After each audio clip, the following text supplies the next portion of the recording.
Galatia Kapitulo 2 versikulo 21. Hindi ko tinatanggihan ang kagandahang loob ng Diyos. Kung ang tao'y mapapawalang sala sa pamamagitan ng kautusan, walang kabuluhan ang pagkamatay ni Kristo.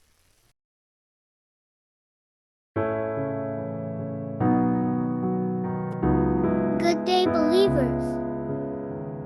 Alam mo bang meron pang pag-asa, sa kabila ng hirap, pasikit, kaguluhan at kawalan ng pag-asa na ating nararanasan sa mundong ito? Lumapit ka sa grasya ng Diyos, sapagkat sa Kanya lang natin matatagpuan ang tunay na kaligayahan at kapayapaan. Galatia Kapitulo 2 versikulo 21. Hindi ko tinatanggihan ang kagandahang loob ng Diyos. Kung ang tao'y mapapawalang sala sa pamamagitan ng kautusan, walang kabuluhan ang pagkamatay ni Kristo. Ang liham ni Pablo sa mga taga-Galacia ay tumatalakay sa isyu kung ang mga Kristiyanong Hintil ay dapat sumunod sa batas ng mga Hudyo upang maging tunay na mga Kristiyano. Sa Galacia Kapitulo 2, isinalaysay ni Pablo ang kanyang paghaharap kay Pedro sa Antioch tungkol sa parehong isyu.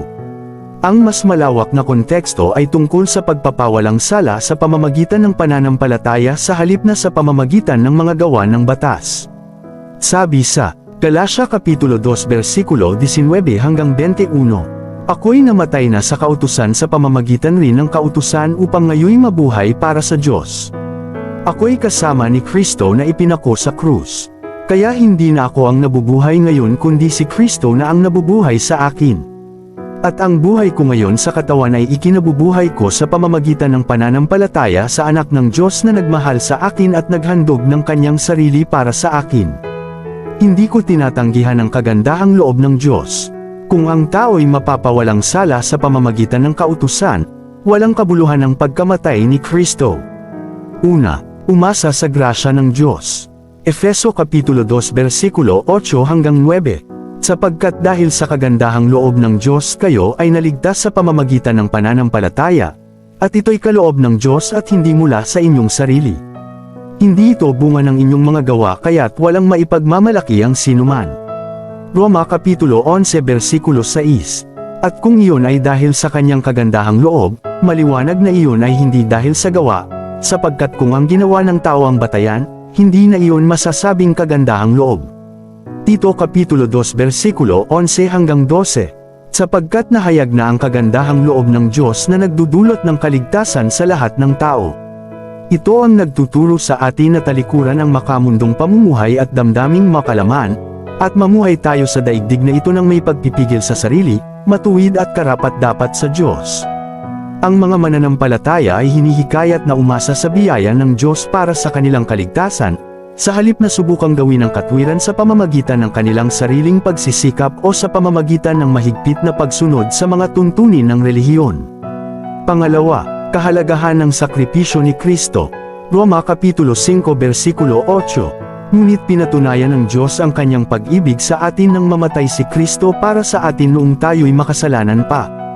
Unang Pedro Kapitulo 2 versikulo 24. Sa kanyang pagkamatay sa krus, pinasan niya ang ating mga kasalanan upang tayo'y mamatay na sa kasalanan at mamuhay ng ayon sa kalooban ng Diyos. Sa pamamagitan ng kanyang mga sugat, kayo'y pinagaling. Hebreo Kapitulo 9 versikulo 28. Gayun din naman, si Kristo'y minsan lamang inihandog upang pawiin ang mga kasalanan ng mga tao. Siya'y muling darating, hindi upang muling ihandog dahil sa kasalanan, kundi upang iligtas ang mga naghihintay sa Kanya. Kilalanin at parangalan ang sakripisyo ni Hesukristo. Unawain na ang kanyang kamatayan at muling pagkabuhay ay ang pundasyon ng pananampalataya at kaligtasan ng mga Kristiyano. Pangatlo, pananampalataya laban sa gawa. Roma Kapitulo 3 versikulo 28. Kung gayon, maliwanag na sa pamamagitan ng pananampalataya itinuturing na matuwid ang tao, at hindi sa pamamagitan ng pagtupad sa kautusan. Galatia Kapitulo 2 versikulo 16. Gayunman, alam naming ang tao'y pinapawalang sala sa pamamagitan ng pananampalataya kay Hesukristo, at hindi sa pamamagitan ng pagsunod sa kautusan. Kaya't kami ay sumampalataya kay Kristo Jesus upang mapawalang sala sa pamamagitan ng pananampalataya sa Kanya, at hindi sa pamamagitan ng kautusan. Sapagkat walang taong pinapawalang sala sa pamamagitan ng pagsunod sa kautusan. Tito Kapitulo 3 versikulo 5. Iniligtas niya tayo, hindi dahil sa ating mabubuting gawa kundi dahil sa kanyang habag sa atin. Tayo'y iniligtas niya sa pamamagitan ng Espiritu Santo na naghugas sa atin upang tayo'y ipanganak na muli at magkaroon ng bagong buhay. Bigyang diin ang pananampalataya kay Heso Kristo bilang ang daan ng katwiran.